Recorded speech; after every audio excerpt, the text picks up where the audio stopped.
mga kalakbay, tayo magpapalit ng Iridium spark plug sa ating click 125. So ngayon mga kalakbay is tatanggalin natin itong upuan, then itong part na to, then itong side, dahil dito yung ating spark plug. Kahit di na natin tanggalin yung kabilang side, so babaklasin muna natin itong mga kalakbay.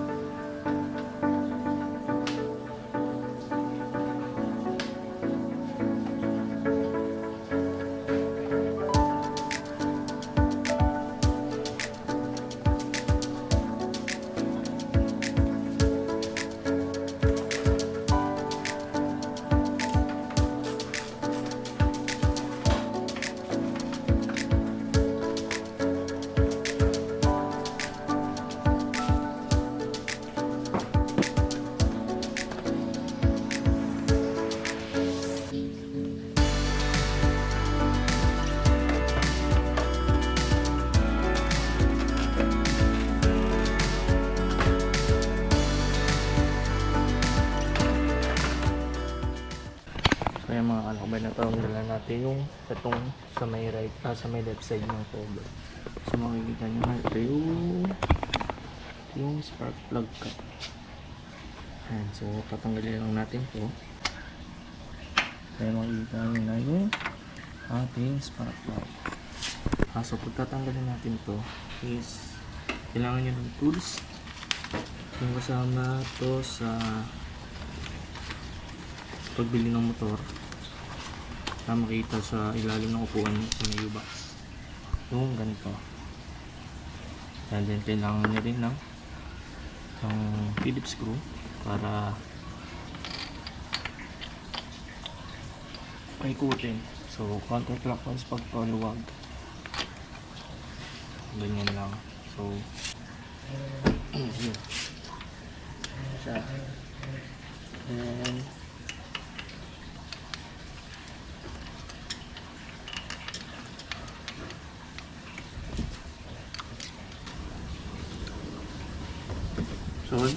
so ayan, kaya na natin alisin gamit ang ating mga kamay.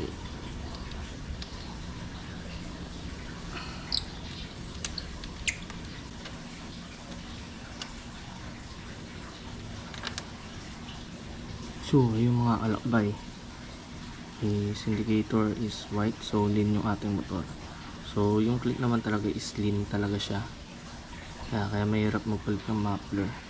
Kailangan mo pa ipa-remap para umayon para sakto yung fuel and air mixture. So ayan, lean talaga siya. So sa yung dito, ito medyo hindi na siya pantay. Okay, lagay sa camera. So ayun, lean yung ating din yung ating spark plug. Yan yung indicator na din pag may white.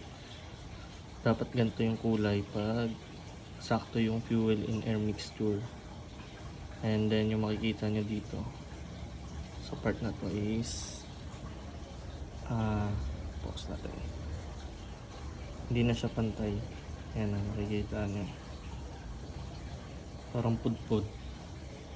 Yan. So makita ko yung spark plug. So ito yung spark plug natin, Denso. Yan yung code, yan yung stock ng click. So ito yung Iridium natin na NGK, yan yung code. Then pinag-compare ko yung dalawa is manipis yung sa niya, sa positive ata, ito ata yung negative compared dito sa Denso na makapal din na gano'n na siya. Nagiba na yung nagbawas. Ayan. So nagkakalaga pala na ito is yung original price na ito sa Shopee nakita ko, pero sa official store ng NGK is nagkakalaga ng 570. So nabili ko siya sa Makina Motor Show ng 480. Ayan. So ngayon kaabit na natin sa ating tick. So ngayon kaabit na natin. Hand tight muna.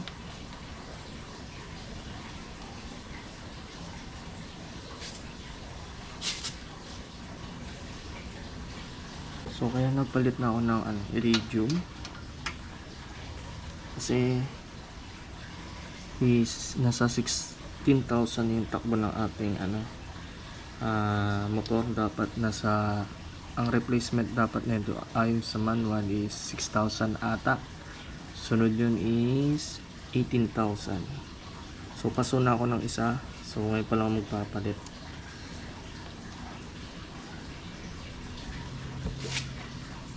Then marami na rin nagsasabi na maganda raw tong iridium compare sa stock, pero same naman ang voltage. Pero yung kaya kagandahan sa iridium is tumatagal siya.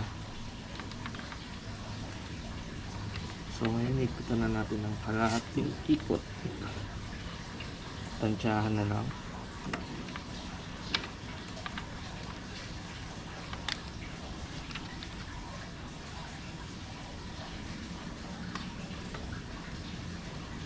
Then balik na natin yung cap. Kung ba tawag dito na ito, spark plug cap dito, nakakonect na sa ignition coil. Ayan. Then testing na natin.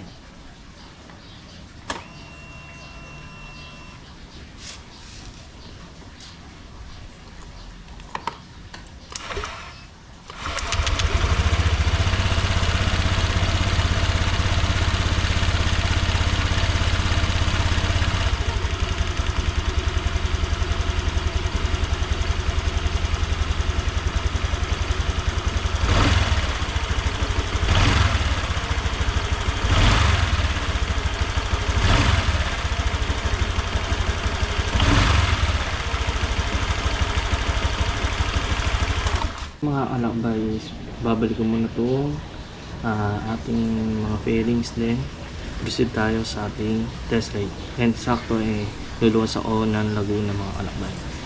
So update ko na kayo. So ayun mga kalakbay, dito tayo sa may kabaan ng Greenfield. Iti-testing yung aking na kinabit na NGK Iridium Spark Plug. So pinapakaramdaman ko muna mga alakbay from Bacoor to Silang hanggang dito. So yung performance ng spark plug na nilagay natin dito. So ang napansin ko ay may slight difference sa previous nating spark plug, which is yun nga lang, luma na. So palitin na talaga. And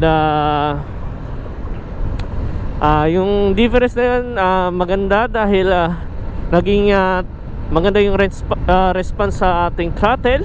So naging maganda yung pag-combust dahil nagpalit tayo ng spark plug. Unlike dati may hindi na mapansinin na delay sa ating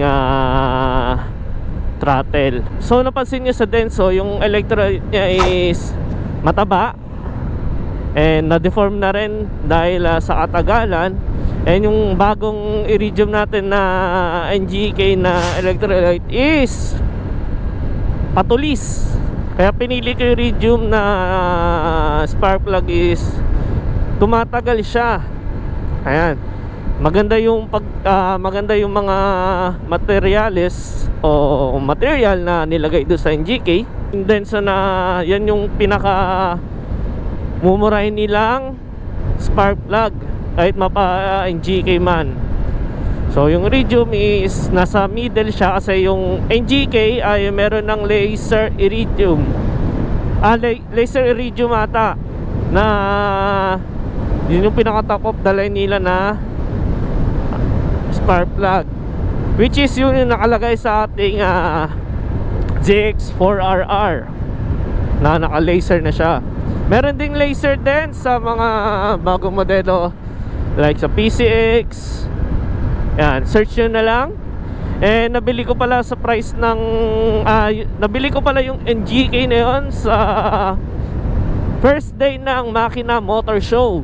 Yan, dyan sa may SMX. And medyo naka-discount naman tayo ng bahagya.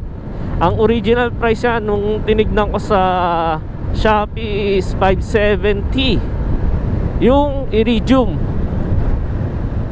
So ayun mga kalakbay, dito ko natapusin ang aking video.